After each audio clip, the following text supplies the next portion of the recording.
Hi, welcome to Bar Cart Bookshelf, a video series about books and the drinks they inspire.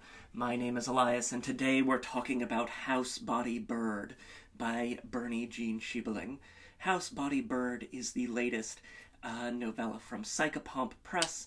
It is also, unfortunately, the last in this line of their novella series that they're doing. Fingers crossed that one day this novella series will return, because it has just been hit after hit after hit for me. I think we've covered just about every one that they put out here on Bar Cart Bookshelf, and I'm so excited to continue that tradition with House Body Bird by Bernie Jean Schiebeling. You know, as longtime viewers of Bar Cart Bookshelf will know, Psychopomp deals with stories around death, but through a really kaleidoscopic lens, and House Body Bird continues that in what I think is probably their most horror offering yet. It is the story of Birdie Bridget, a young woman living off in the big city with a girlfriend who receives a call from her parents to return to their house, which is also a dollhouse museum. It's this sort of live-in, if you've been to, small museums that are also, just sort of part of someone's house, then you're familiar with this sort of thing. It's a house, it's a big Victorian house that's filled with all sorts of little Victorian houses, dollhouses and dioramas, which is all, very quite creepy and unsettling. And for that reason, and a number of other difficult familial reasons, including some pretty extreme homophobia, Birdie really is not in touch with her family. She's estranged from them, but has this sense of guilt, this lure that draws her back in. It's difficult in family situations to fully separate yourself, if even when it is a bad situation. And so she returns to her family house and becomes drawn into some real complications as a result of that. And what emerges is this haunted house narrative, very much in the tradition of The Haunting of Hill House.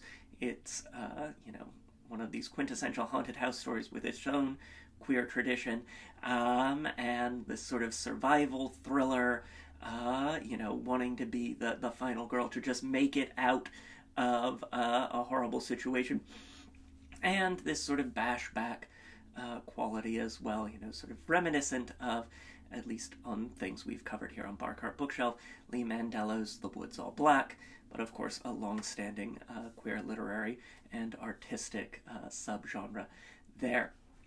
And so we have this wonderfully complex and dense story packed into a pretty slim package. It is a novella that brings together these sort of surreal, dreamlike qualities of the doll houses and the control of the family patriarchy situation, and the sort of desire to escape and feeling drawn back in and trying to step forward and being pulled back and fighting for autonomy in some really exciting ways. Have some really lovely intercuts of the thoughts of the haunted house itself, and this sort of possessive quality that a haunted house can have.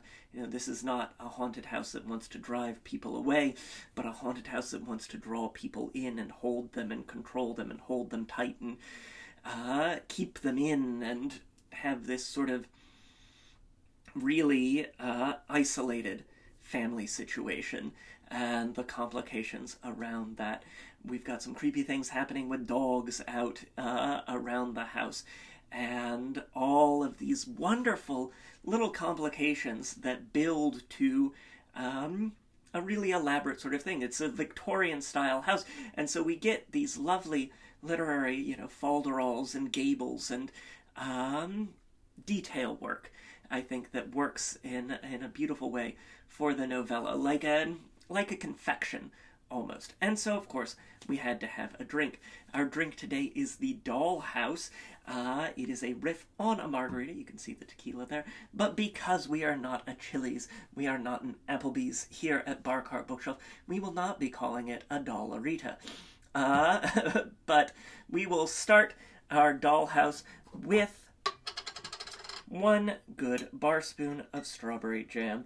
Lila, Bertie's girlfriend, has a great fondness for strawberry margaritas, so we're going to start with that as our sort of base in here. Just a nice heavy spoonful of strawberry jam that will then dissolve in with the rest of our ingredients.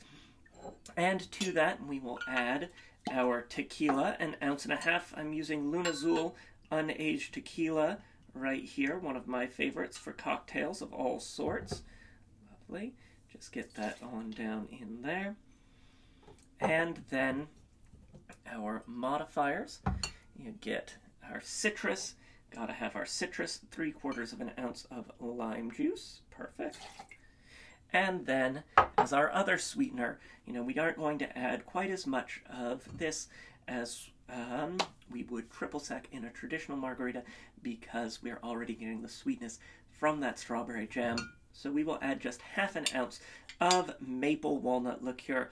One of the things that Bertie notices on her drive back home is this sort of smell of maple trees and the presence of the maples, but then also there's this huge walnut tree outside of her childhood window that is a strong recurring element over the course of the novella.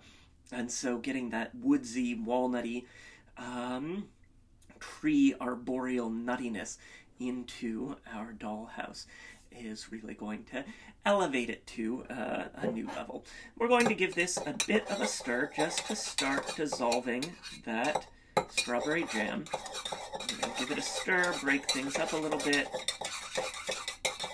Some really fun playing around with miniatures and spooky little dioramas and dolls and weird sort of paper and plastic and taxidermy in really fun, freaky ways. So once we've got that with a bit of our stir, lovely, we'll give it some crushed ice. Lovely. Clean that up. And shake it up, wake it up.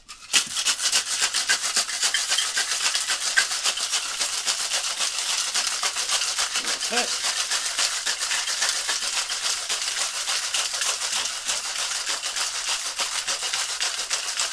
There, you see nice frosty freezy. Give that a stout tap. And then, my favorite way to serve a margarita-style cocktail is just on the rocks with the dump method. So we're going to take that and dump it right on in. Perfect. To our glass here. You will get some strawberry jam on top. You can just give that a stir afterwards. Finally, to garnish, one of the things that Bertie has a lot in her house, and something that is sort of a source of comfort for her, is cherry and cherry ice cream. And so we're going to get a cocktail cherry using the very wonderful, luxurious Luxardo cherries here. And we'll get that up on top. Just very nice, lush, a little bit of that dark fruit to round out our cocktail as well. And so there you have it. This is the Dollhouse, inspired by House Body Bird. House Body Bird is available now from Psychopomp. I've got a link to snag it in the description down below. A huge thank you to the publisher for sending me this novella for review. I had a really great time with it. I think you all will as well. We've got a link to purchase my book, Cocktails and Consoles, 75 cocktails and mocktails to level up your game night, including some margarita riffs like the Mario Garita, a nice Italian bittersweet riff on the classic as well. We've got a link to purchase Shatter the Sun, the latest anthology from another small press, Neon Hemlock, that I have a story in. That will be coming in May here, so something really exciting to look forward to there. Got links to various forms of social media, including Blue Sky and Instagram, where there is always a written version of today's recipe. Try the drink. Let me know what you think in the comments down below. Hit that like button.